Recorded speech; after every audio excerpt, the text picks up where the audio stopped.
Miyamoto Musashi, rruga e shpatës dhe qetësisë së mendjes në historinë e Japonisë. Pak emra ndriçojnë me aq madhështi sa ai Miyamoto Musashit, samuraj që nuk e humbi kurrë asnjë duel, dhe që jetoi sipas një kodi shpirtëror që sfidon edhe kohën moderne. Ai nuk ishte vetëm luftëtar, ishte filozof, artist, murg i mendjes, njeri që kërkoi të kuptonte esencën e jetës përtej fitores së humbjes. Musashi nuk luftonte vetëm me shpatën, ai luftonte me vetveten. Dhe kjo është betejë më e vështirë që një njeri mund të zhvillojë ndonjëherë. Fëmijëria e luftës Miyamoto Musashi lindi në vitin 1584 në një Japoni që digjej nga luftërat civile. Babai i tij ishte mjeshtër i shpatës, por gjithashtu një njeri i ashpër, që i mësoi djalit se disiplina nuk është zgjedhje, është mënyrë e jetuarit, që në moshën 13 vjeçare, Musashi luftoi në duelin e parë dhe vrau kundërshtarin me një goditje. Ishte i egër, i papërvojë, por i përqendruar si askush tjetër. Ai e kuptoi herët se frika është armiku më i madh, jo tjetri që mban shpatën përballë. Kur e kupton se frika është iluzion, fiton betejën para se ajo të fillojë. Miyamoto Musashi nga ajo ditë, Musashi filloi të udhëtonte nëpër Japoni, sfidoi mjeshtra të tjerë dhe fitoi mbi 60 duele pa humbur asnjëherë. Por ajo që e bënte të pathyeshëm nuk ishte forca, as shpejtësia, ishte mendja e qetë. Ajo gjendje që në filozofinë japoneze quhet mushin pa mendje, pa ego, pa frikë. Rruga e mushin qetësia në mes të kaosit mushin është arti për të qenë totalisht i pranishëm. Është momenti kur mendja nuk mendon, por thjesht vepron. Musashi thoshte se një samuraj që mendon gjatë betejës ka humbur tashmë. Ai e quante këtë rrjedha e momentit, të jesh një me shpatën, me erën, me frymën tënde. Në jetën moderne, ne nuk luftojmë me shpata, por me frikrat tona, me pasiguritë, me egon që na pengon të ecim përpara. Dhe këtu Musashi bëhet i përjetshëm. Mësimet e tij vlen për çdo kohë. Për çdo njeri që kërkon të kapërcej kufit e vet, qetësia nuk është mungesë e lëvizjes, është forca për të vepruar pa u trazuar. Miyamoto Musashi rruga e dy shpatave, balanca e kundërshtive Musashi shpiku një stil unik luftimi, të quajtur Nite-Nichi-Ryu, që përdorte dy shpata njëkohësisht, një të gjatë katana dhe një të shkurtër akizashi. Ky stil simbolizonte balancën mes forcës dhe elegancës, mes veprimit dhe durimit, mes trupit dhe shpirtit. Në çdo duel, ai ishte si një lum, i qetë në sipërfaqe, por me një rrymë të fuqishme poshtë. Ai nuk përpiqej të tregonte forcë, përkundrazi kërkonte rrjedhën. Në jetën tonë, Musashi do të na këshillonte: mos u përpiq të fitosh çdo debat, çdo garë, çdo betejë. Kërko balancën, jo lavdin, ai shkroi. Fiton ai që nuk kërkon fitoren me çdo kusht, por që nuk pranon humbjen e shpirtit të tij. Musashi kjo frazë është thelbi i disiplinës së tij. Njeriu nuk matet me fitoren, por me qëndrueshmërinë në rrugën e tij. Vetmia e një luftari vitet e fundit të jetës, Musashi u tërhoq në një shpellë, Reigand, ku shkroi librin që do ta bënte legjend. Gori no Sho, libri i 5 unazave. Ky libër nuk është thjesht për artin e luftës, por për artin e jetës. Ai ndau dijen në 5 pjesë: tokë, ujë, zjarr, erë dhe boshllëk, që simbolizojnë fazat e rritjes shpirtërore. Në shpellë, i vetëm me mendimet e veta, Musashi shkroi: në rrugën e strategjisë, nëse nuk shikon çdo gjë si pjesë e rrjedhës, do humbasësh në val. Kjo është ajo që ne sot do ta quanim flostate, momenti kur njeriu bashkohet me veprimin, kur çdo pengesë zhduket dhe gjithçka bëhet e natyrshme. Musashi arriti këtë përmes vetmisë, meditimit, disiplinës dhe prullësisë para artit të tij. Në botën moderne, ku gjithçka është zhurmë dhe shpërqendrim, mësimi i tij është i artë. Vetmia nuk është dënim, është forcë. Në heshtje, njeriu dëgjon veten. Në qetësi, lind strategjia. Në përqendrim, lind fuqia. Disiplina e përditshme, trupi dhe shpirti Musashi nuk kishte mësues në fund. Ai ishte vetë mësuesi i vetes. Çdo ditë zgjoi herët, ushtronte teknikën, meditonte, vizatonte, shkruante poezi. Ai e quante këtë rruga pafund D, sepse perfeksioni nuk është një arritje, por një proces i përjetshëm. Nëse kërkon rrugën e shpatës, do ta gjesh në çdo veprim të përditshëm. Në mënyrën si ecën, si flet, si mendon. Musashi disiplina e tij nuk ishte e dhunshme, ishte e qetë dhe e qëndrueshme. Ai besonte se shpirti i njeriu duhet të jetë si një liçen, i thellë, i qetë, por me dritë që reflekton çdo gjë. Në këtë kuptim, Musashi nuk është vetëm për samurajt, por për çdo njeri që kërkon vetkontroll. Nëse ai do të fliste sot, ndoshta do të thoshte: nëse nuk zotëron veten, çdo fitore mbi të tjerët është mashtrim. Disiplina nuk është të bësh shumë, është të mos ndalesh kurrë, edhe kur askush nuk të sheh. Ajo fillon në heshtje, në mëngjes, kur zgjedh të mos dorëzohesh. Fryma e luftëtarit, rruga e paqes. Miyamoto Musashi mësoi se lufta nuk është qëllim, por mësues. Ai nuk vrau për lavdi, por për të testuar kufit e shpirtit të tij. Në fund, ai e kuptoi se fitoret më të mëdha nuk arrihen me shpatë, por me ndriçim të brendshëm. Në librin e 5 unazave, ai shkruan: njih rrugët e artit, rrugët e luftës, rrugët e jetës. Kur i njeh të gjitha, asgjë nuk të trazon. Ky mësim është aq aktual sa kur më parë. Në një botë plot stres, ankth dhe pasiguri, Musashi na kujton: nëse zotëron mendjen, je i pathyeshëm. Nëse sheh përtej frikës, çdo pengesë bëhet mësim. Nëse ndalon së luftuari me botën, mund të fillosh ta ndërtosh atë. Fraza frymëzuese nga disiplina e Musashit 1. Fiton ai që zotëron veten më shumë se kundërshtarin. 2. Mos kërko rrugë të lehtë. Rruga e vështirë të ndihmon të kuptosh thelbin. 3. Një njeri pa qëllim është si një shpatë pa teh. 4. Në qetësi lind forca, në nxitim lind gabimi. 5. Kur sytë tu janë të qetë, bota bëhet pasqyrë e shpirtit tënd. 6. Lufta më e vështirë është ajo kundër vetes. Çdo ditë fito pak nga ajo betejë. 7.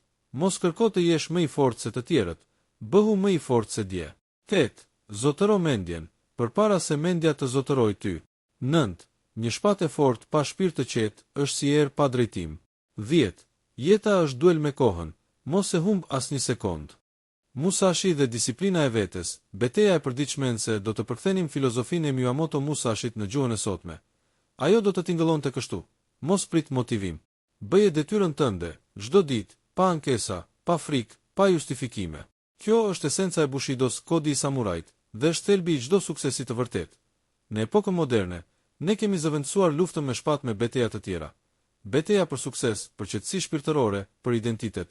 Por armiku është i njëjtë. Mendja është përqendruar. Musashi do të thoshte: nëse nuk arrin ta mbash mendjen të qetë kur bota bërtet, atëherë nuk je gati për rrugën e vërtetë. Në çdo fushë, sport, art, biznes, marrëdhënie, disiplina është urë që lidh ëndrrën me arritjen. Samurai nuk luftonte për një ditë. Ai stërvitej për dekada, në shi, në vap, në urinë. Ai e dinte se forca lind nga përsëritja e heshtur. Në botën tonë, ku të gjithë duan rezultate të shpejta, Musashi do të ishte njeriu që do të kujtonte: shpejtësia është armiku i përsosmërisë. Mos u nxit, përqendrohu.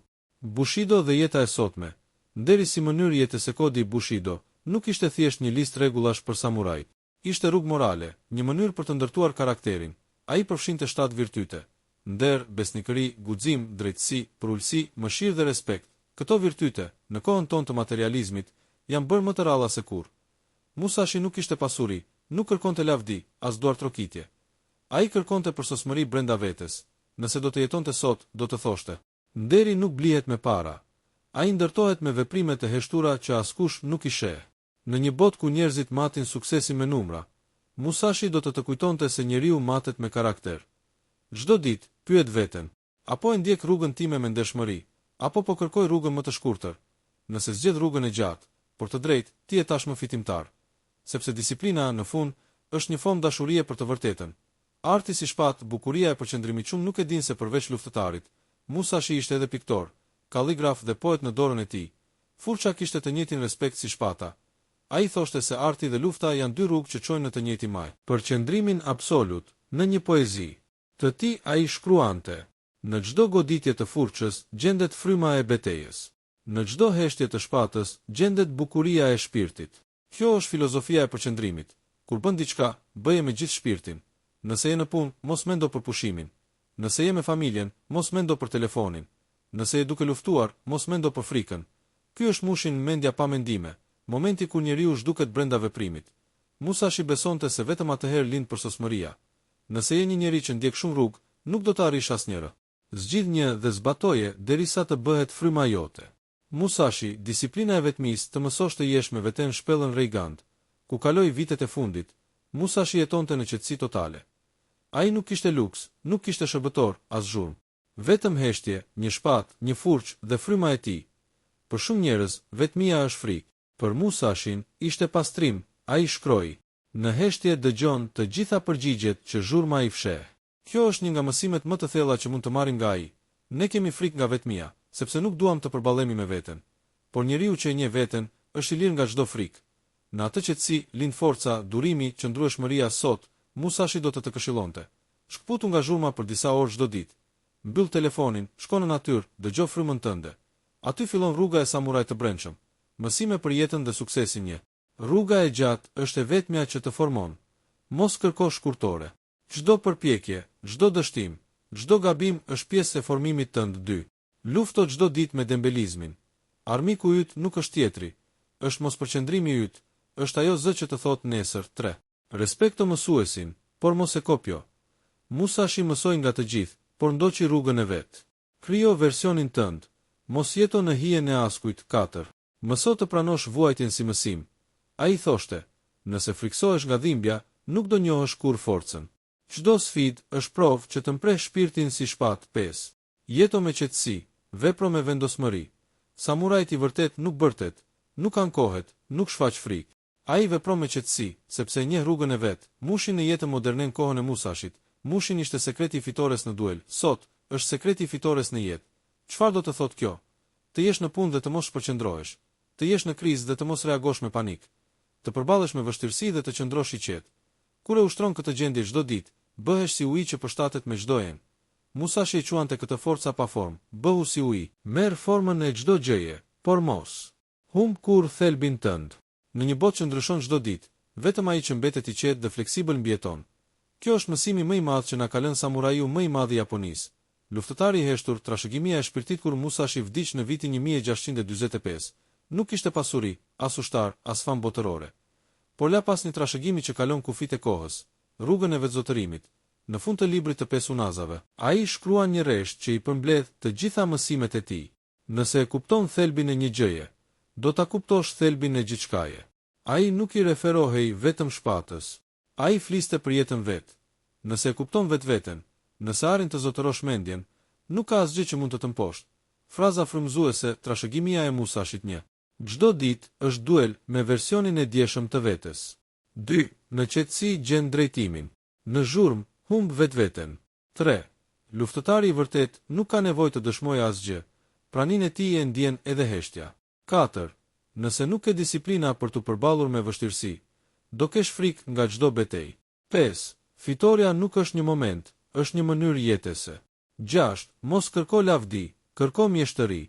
7. Nëse se fiton veten, çdo fitore tjetër është mashtrim. 8. Mëso të jesh i vetëm, që të mos jesh kurrë i varur. 9. Në heshtje kupton kush je. Në betejë kupton sa vlen. 10. Jeta është shpatë e mpret. Nëse nuk e zotëron, do të presë. Mbyllje. Rruga e shpatës është rruga e zemrës. Musashi nuk ishte vetëm një samuraj. Ishte një mësim i gjallë për qenien njerëzore. Ai tregoi se fuqia e vërtet nuk qëndron në muskuj, por në mendje. Jo në fitore mbi të tjerët, por në fitore mbi vetveten. Nëse do ta përkthenim jetën e tij në një mesazh të vetëm, do të ishte ky: mos kërko rrugën e lehtë, kërko rrugën që të forcon. Disiplina nuk është burg, është liri. Vetmia nuk është dënim, është pasqyrë. Qetësia nuk është dobësi, është armë. Dhe kur një ditë, në mes të zhurmës së botës, arrin të ndjesh paqe të plot në shpirt, atëherë ke kuptuar çfarë do të thotë të jetosh si Miyamoto Musashi, njeriu që është ndëroi luftën në art dhe artin në rrugë drejt vetvetes.